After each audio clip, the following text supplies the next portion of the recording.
बात करें, यौन उत्पीड़न ज्यादा तो करें। पुलिस वाले का हाथ ही था, मतलब आगे आगे वो, मतलब पीछे आगे आगे वो लोग को करे, पीछे खुद थे वो लोग। जी। तो ये धमाल हुई, नहीं तो धमाल होती नहीं थी वो।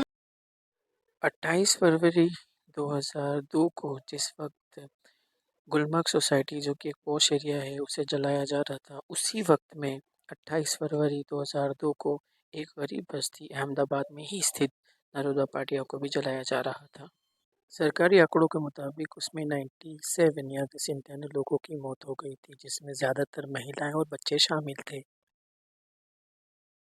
ये मस्जिद 2002 में पूरी तरह से बर्बाद हो चुकी थी, लेकिन आज यहाँ पर रहने वाले जो स्थानीय निवासी जो मुस्लिम थे, उन गरीब मुस्लिमों ने ही आज इस मस्जिद की बहुत ही ज़्यादा जो रेनोवेशन का काम किया। आज इस मस्जिद को आप देख सकते हैं कि पूरी तरह से एसी इस मस्जिद में लगे हुए हैं। यहाँ के गरीब ज़रूर थे मुसलमान, लेकिन उनके अंदर एक जज्बा था और साथ ही साथ उन्होंने इस दंगे के बाद में कभी किसी को नुकसान नहीं पहुँचाया। और जब भी यहाँ पर मिलते हैं तो वो भाईचारे मोहब्बत साल गुजर जाने के बाद आज यहाँ भी पर उनके लेकिन जख्म स्थानीय भरे हैं। निवासियों के अंदर एक चीज़ ये देखी गई कि उनके अंदर किसी भी तरह की जो नफरत एक दूसरे के प्रति नहीं है। यहाँ के सभी स्थानीय निवासियों का यह कहना था कि हम सब भाईचारे की तरह ही रहते हैं और हमें एक दूसरे से किसी तरह की कोई नफरत नहीं है। यहाँ पर दोनों ही धर्मों के लोग अच्छे से रहते हैं। लेकिन एक चीज़ ये है कि जो पास में एक जो सोसाइटी बनाई गई थी, कहीं ना कहीं उसके अंदर ये था कि यहाँ से वो बस्ती हटा दी जाए और दो ही तरफ के जो हिंदू मुस्लिम थे उनके अंदर एक किसी तरह की नफरत को पैदा किया जाए, और उसमें वो कामयाब भी हुए। लेकिन यहाँ के लोगों का जज्बा ये था कि उन्होंने इस जगह को छोड़ा नहीं और यहाँ बने रहे। तो आज भी ये बस्ती जुल्म अत्याचार होने के बाद भी कायम है। देख सकते हैं यहाँ पर एक स्कूल है सरकारी, और यहाँ पर एक हिंदू महिला बैठी हुई है, और ये एक जो यहाँ पर आपको पुरुष दिख रहे हैं एक मुस्लिम पुरुष है, और ये पूरा मुस्लिम बस्ती है। लेकिन इसके अंदर हिंदू मुसलमान पूरे भाईचारे के साथ रह रहे हैं। नफरतों की दीवार जो खड़ी की गई थी, यहाँ के स्थानीय निवासियों ने उनको अपने प्रेम से ही तोड़ दिया। नरोदा पाटिया पहुंचकर मैंने वहाँ के कुछ स्थानीय निवासियों से बातचीत की, और वहाँ पर हिंदू मुस्लिम दोनों ही मज़हब के लोग साथ थे और साथ बैठे हुए बड़े प्रेम भाव से बैठे थे। उनमें सद्भावना की भावना थी और साथ ही साथ उनमें किसी तरह का बैर नहीं था। 2002 के बाद मैंने उनकी कुछ मन की बात जानने की कोशिश की और कुछ इस तरह उनके मुझे जवाब मिले। हमें तो ये धंधा पड़ता है तो अच्छा लगता है, हम सब पहचान वाले हैं। जी। हमारे को ये सब ये नहीं है कि वो मुसलमान है हम हिंदू है, ऐसा अफसोस नहीं होता। ओके। ऐसा अफसोस नहीं, हम घर जैसा रहते हैं। कोई भेदभाव नहीं नहीं। रहता है। बदलाव तो कुछ नहीं हुआ, डर तो अभी भी हमारे दिलों में है। जी। और देखो इतना होने के बाद हमें अभी भी किसी से भेदभाव नहीं रख रहे। जी। हम तो भाईचारा ही रख रहे। बिल्कुल सही कोई है। भी आते तो हम गलत निगाह से देखते ही नहीं अभी भी। जी हाँ। इतना होने के बाद हमारे परिवार में 19 संतान मरे, तब भी हम ऐसा भेदभाव नहीं रखते। जो जैसा हम रखते वैसा ही रखते। तो हमारे ये दंगा फसाद के बाद में हमको पुलिस पकड़ दिएगा। जी। अब ये मंदिर के फैसले के पीछे रातों रात पुलिस उठा दिएगा। हम 10-20 साल से पॉइंट दिए थी जी। वो भी उठा लिए इन लोगों ने। कम कैसे, हमको डर तो लगेगी ना। जी। कम कैसा रहने का है बस। जी। पुलिस पर उठाने की क्या जरूरत। और ये अभी जब मंदिर बना था तो उस वक्त में कुछ डर का माहौल था। डर का माहौल तो कायम है। जी। ऐसा नहीं, मतलब अभी भी पब्लिक यहाँ रहने डरती है। मैं फिर दोबारा से आगे बढ़ा और कुछ और उत्पीड़ित लोगों से मैंने बातचीत की और पता करने की कोशिश की कि उस वक्त में क्या हालात थे और आप क्या सोच रहे थे और आपने क्या कदम उठाए उस डर के दौरान। इस फरवरी को जब ऐसा बताया जाता है कि 5000 लोग थे और यहाँ पर सब मजलूम गरीब ही लोग थे और निहत्ते लोग थे, और महिलाओं के साथ में बहुत ज़्यादा उत्पीड़न हुआ, उनके साथ में यौन उत्पीड़न भी हुआ।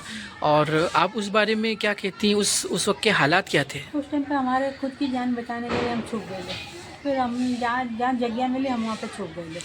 हम यहाँ उस टाइम पे हम यहाँ पे ही थे। तो खाला अभी जैसे जब मैं कुछ एक आंटी से, फातिमा आंटी से मैं इंटरव्यू कर रहा था, तो मैंने जब उनसे पूछा तो अभी जब राम मंदिर भी बना था उस वक्त में बताया गया कि नरोदा पाटिया से लोग घर खाली करके अभी भी चले गए थे। उन्हें डर लग रहा था कि हमारे साथ अभी भी कुछ हो सकता है। अभी भी ऐसा ही लगता है। जी। अभी ऐसा कुछ होता है ना, जी। बाहर की माहौल जैसा कुछ होता है जी। तो हम लोग सब डर डर के निकल जाते हैं। आज भी डर का माहौल है। हम खाली डर लगता है बस हमको एक- कुछ किसी का नफरत भी नहीं, कुछ भी नहीं।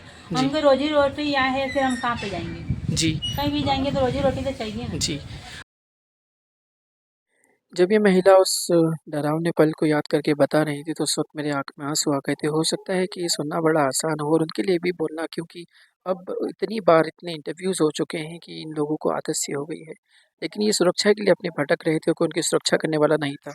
एक टोला आया, हमारे हस्बैंड तो सब वहाँ चले गए, जी वहाँ धमाल में चले जी। गए, हम अलग पड़ गए। जी। हम हमारा परिवार लेके यूँ भाग गए, जी भागते भागते दीवाला भी कूदी जान बचाने के लिए। जी दीवाला कूदी तो उधर से हमको पेट्रोल लेके मारने आए, पेट्रोल साटा। जी। जो उधर गए वो तो मर गए, जी। हम लोग यहाँ SRP में गए तो बच गए। और उसके अलावा जो लोग मारे गए, क्या वो परिवार अभी यहाँ रहते हैं या वो इस जगह को वो छोड़ नहीं, चुके वो हैं? नहीं रहते, वो लोग अमुक चले गए, अमुक रहते हैं, ऐसा है।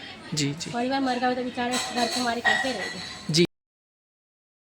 ये दीदी ने अपने परिवार के कई लोगों को खो दिया और इसमें खोने की वजह सिर्फ ये नहीं थी कि दंगाइयों का साथ देने वाली थी पुलिस। अगर पुलिस दंगाइयों का साथ नहीं देती, इनकी सुरक्षा ही ना करती और दंगाइयों का साथ ना देती तो आज इनके परिवार के लोग जिंदा होते और कुछ लोगों को तो पुलिस ने ही मार दिया।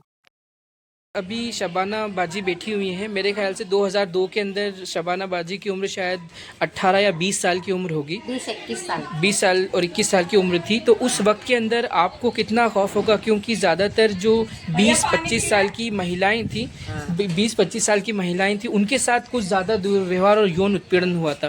तो उस वक्त आप क्या सोच रही थी और आपके क्या परिवार के या रिश्तेदार अपनी जान खोई है उसमें? हाँ, मेरा भाई गुजर गए ने, मेरी बड़ी सास ने, बड़ी सास के 2 बच्चे, पोतरे गुजर गए, जी। दोनों। बहुत खराब धमाल हुई यहाँ पे। तो जब नफ़रत का माहौल होता है तो क्या आप लोग यहाँ रहते हैं या इस जगह को आप छोड़ देते हैं? नहीं रहते यहाँ पे हम लोग, तो कहीं जाते नहीं, डरेंगे तो भी बार को यहाँ आने का। बड़े बड़े रहते हैं, हाँ बड़े बड़े रहते हैं, छोटे छोटे बच्चे लोग को भेज देते हैं यहाँ पे, यहाँ से।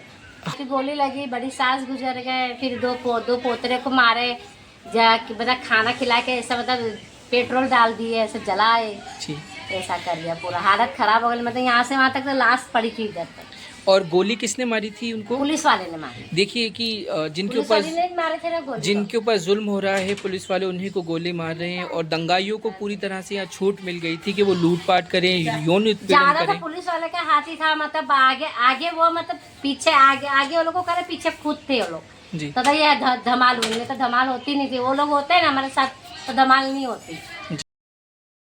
20 अप्रैल 2023 को मुख्य आरोपी बाबू बजरंगी और माया कोडानी को बरी कर दिया गया। बाकी आरोपी जिन पर ट्रायल चल रही थी, 24 साल की, इस ट्रायल के दौरान ही उनकी मौत हो गई।